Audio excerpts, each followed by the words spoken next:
Scrap Addict, c'est Justine. On se retrouve aujourd'hui pour un tuto création de cette petite mignonnerie scrapbooking dans le cadre de l'ADT Zibuline. Donc je vais vous montrer comment on réalise ce petit cachet de cire et cette jolie petite boîte. Voilà, dans laquelle moi je suis venue mettre un petit chocolat que vous aurez tous reconnu, que je n'ai même pas besoin de citer. Voilà, donc les dimensions sont faites pile poil pour ce type de chocolat, mais vous pouvez mettre d'autres choses à l'intérieur. Donc pour commencer, il va vous falloir une base de papier. Donc moi, c'est pas du papier qui est très épais, puisque c'est du papier assez fin, il doit faire 100 grammes, je pense. Et vous avez besoin d'un morceau de 13 cm par 18,5 cm. Alors, je vais être très franche avec vous, ce pliage, en fait, je l'ai fait, moi, à main levée. Donc, je vous ai quand même tracé les dimensions pour vous donner une petite idée. Donc là, en fait, moi, j'ai laissé une petite marge de 0,7 cm. Ensuite, j'ai fait 4 cm ici. Ensuite, vous avez 5 cm. Et donc, le reste, bah, je l'ai laissé comme ça. Alors, je ne sais pas ce qu'il vous reste. Il doit vous rester 3,3 cm. Voilà. Donc moi je vais tout simplement venir tracer mes dimensions et ensuite après en fait je viens plier mon papier. Alors moi je l'ai fait sans avoir les lignes, donc vous pouvez y aller au feeling aussi, hein. Vous n'avez pas forcément besoin d'avoir le plioir qui va bien. Ensuite on vient donc tracer à 4 cm.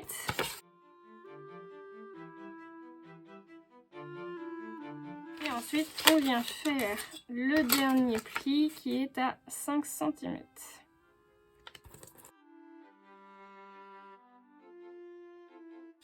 Donc vous avez vos 3 plis, puisque vous en avez un ici aussi. Et ensuite, eh bien, je vais venir faire un autre tout petit pli sur un des bords. Donc voilà, c'est pareil, hein, vous prenez 0,5 ou... Enfin voilà, il n'y a pas besoin d'avoir forcément très long, ce sera juste les languettes pour le collage. Et ensuite, avec le reste, eh bien, je viens tout simplement replier en deux.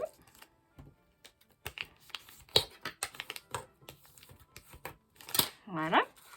Et je viens replier de nouveau en deux.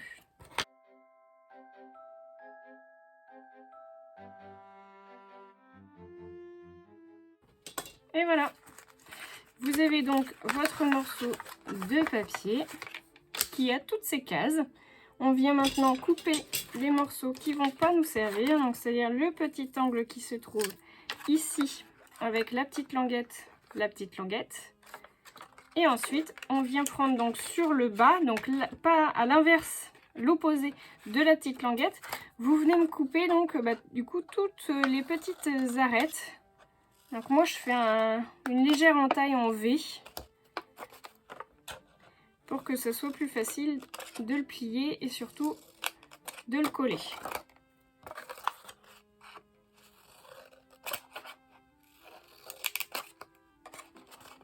Et donc à la fin, le dernier morceau, vous avez donc votre petite languette, donc vous faites la même chose, le petit V. Et ensuite on vient donc enlever le morceau pour que ça puisse venir faire notre languette sur le côté. Et voilà, votre base de boîte, elle est faite. Donc cette petite boîte à lait, moi je trouve que c'est plutôt sympa comme format. Donc je vais venir prendre le côté extérieur. On va venir du coup remarquer les plis. Donc si vous avez fait comme moi, que vous avez tracé, vous pouvez soit les effacer, soit les mettre à l'intérieur. Ce que moi je fais. Voilà. Et donc vous avez déjà votre boîte qui est quasiment formée. Il vous reste plus qu'à faire le petit système pour avoir, vous voyez, cette espèce de forme de boîte à lait. Donc là, il n'y a rien de très compliqué. En fait, vous venez plier votre angle et vous les mettez bien. Donc du coup, bord à bord. Et on va venir faire pareil sur celui-ci. Alors celui-ci est un petit peu plus compliqué parce que du coup vous n'avez pas encore collé votre languette.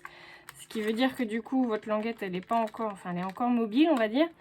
Donc là pareil, hein, vous me faites la même chose, vous me les mettez bien donc, bord à bord. On marque légèrement le pli.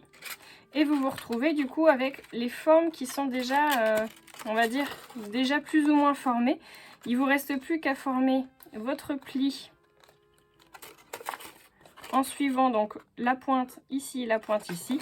Même si c'est du à peu près, c'est pas bien grave, hein. Vous ne le marquez pas comme une dingue. Voilà. Et donc bah, même chose de ce côté-là qui est déjà plus ou moins formé, hein, du coup. Hop.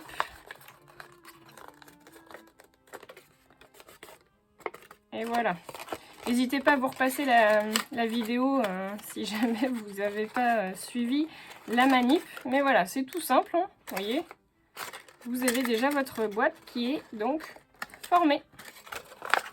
On va passer à la partie décoration. Donc pour ça, je vais déjà faire ma boîte et puis ensuite on passera du coup au fameux cachet de cire. Donc pour faire la boîte, moi je vais me positionner, alors non pas sur le morceau, vous voyez, en fait on va venir faire notre petit collage, il va être ici. Donc ce que je vais faire, c'est que je vais venir faire ma décoration sur la face avant, puisque le collage, je veux qu'il soit à l'arrière. Voilà, histoire que ça soit plus joli. Donc du coup, bah, je vais travailler uniquement sur ces deux petits rectangles-là. Donc bah, du coup, vous comptez la petite languette, un carré, pardon, et puis donc vous travaillez sur celui-ci uniquement. Et là, au niveau de la déco, bah, ça va être plutôt simple. Je vais prendre mon petit tampon donc, qui me vient de chez Florilège. Je le marque un petit peu avec de l'encre noire. Je viens le tamponner du coup à l'endroit où je vais faire ma déco. Et ensuite, eh bien, je vais juste avoir besoin de faire mes pliages. Alors si vous avez besoin de faire du collage, vous pouvez. Donc moi sur mon petit modèle, j'ai collé le chiffre 2022 et j'ai collé une petite bande du coup avec des petites maisons hein, qui rappellent du coup les petits villages de Noël. Donc bah, je vais faire ça, je vais coller ma petite bande que j'ai réalisée donc avec un petit dies. Je fais ma déco et on se retrouve tout de suite après. Voilà, donc je suis venue coller ma petite bande ton sur ton, du coup craft, pour faire mes petites maisons. Et ensuite, j'avais des petits autocollants, dorés qu'on m'avait offert, donc que Lily Fleur, enfin que Aurélie de la chaîne Lily Fleur m'avait envoyé lors d'un échange. Donc c'était écrit Happy New Year, donc du coup bah, ça va très bien fonctionner pour la nouvelle année. Je vais pas coller le 2022, du coup, je trouve que ça va faire trop. Donc je garde juste le Happy New Year et ensuite, bien je vais venir coller des petits sequins. Donc là, bah, vous les mettez un peu où vous voulez, où bon vous semble. Moi, je vais en coller 3.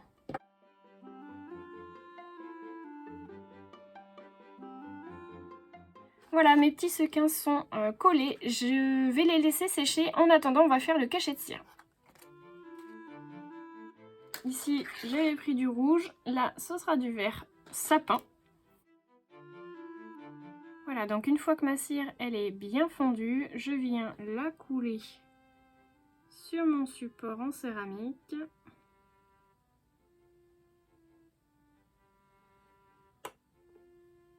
Je viens y mettre des petites paillettes. Bon, faut pas trop en mettre non plus. Et ensuite, je viens apposer mon cachet. En attendant que ça prenne bien, du coup, comme ma cuillère est restée sur la bougie, la cire elle est bien liquide. Donc je vais venir faire mes petites enamel dots, comme je vous ai déjà montré du coup dans une précédente vidéo d'astuces. Si jamais vous ne l'avez pas vue, je vous invite à aller la voir. Donc en fait, je ne fais pas perdre de cire. Avant d'essuyer ma cuillère, du coup, je viens récupérer les derniers petits morceaux de cire. Et du coup, vous avez pu voir sur l'exemple que je vous ai montré, j'ai utilisé donc ces fameuses enamel dots en cire pour faire ma décoration. Donc rien ne se perd. Tadam! Et je vais récupérer mes petites enamel dots. En fait, je vais venir perforer en fait mon cachet de cire. Ça c'est aussi une astuce que j'avais partagée avec vous lors d'une vidéo. Donc du coup avec une perfo, vous pouvez venir faire un petit trou. Hop. Et comme ça on va pouvoir y passer une petite chaînette à billes. Voilà. Et je vais venir en fait la couper parce qu'elle est un petit peu trop longue ma chaînette. Donc pour la couper, moi j'utilise tout simplement une pince coupante. Voilà. Donc le morceau qui reste, je le conserve parce que ça peut toujours servir pour d'autres projets. Et ensuite, je vais venir l'accrocher à ma petite pince dorée.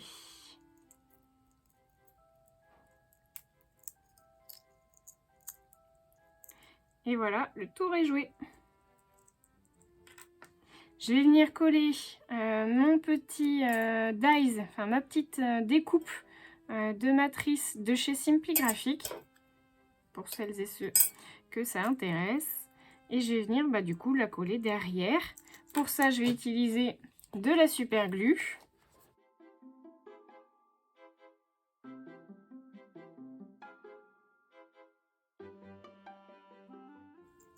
Je vais laisser sécher le tout.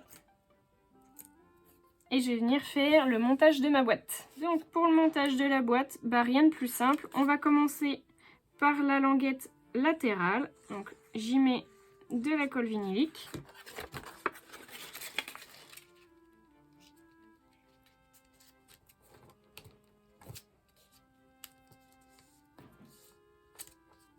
Voilà.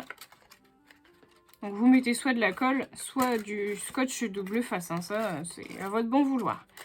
Et ensuite, je vais venir donc fermer le fond de ma boîte. Donc voilà, pareil, rien de plus simple. Soit du scotch double face, soit de la colle.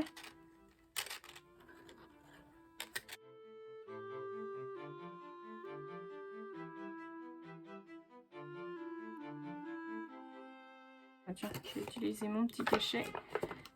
Vous venez y mettre un petit peu de pression dans le fond. Et donc voilà, votre boîte, elle est faite. Donc vous n'avez plus qu'à positionner votre petit système de fermeture. Voilà. Et maintenant, je viens terminer ma déco avec mes petites enamel dots en cire.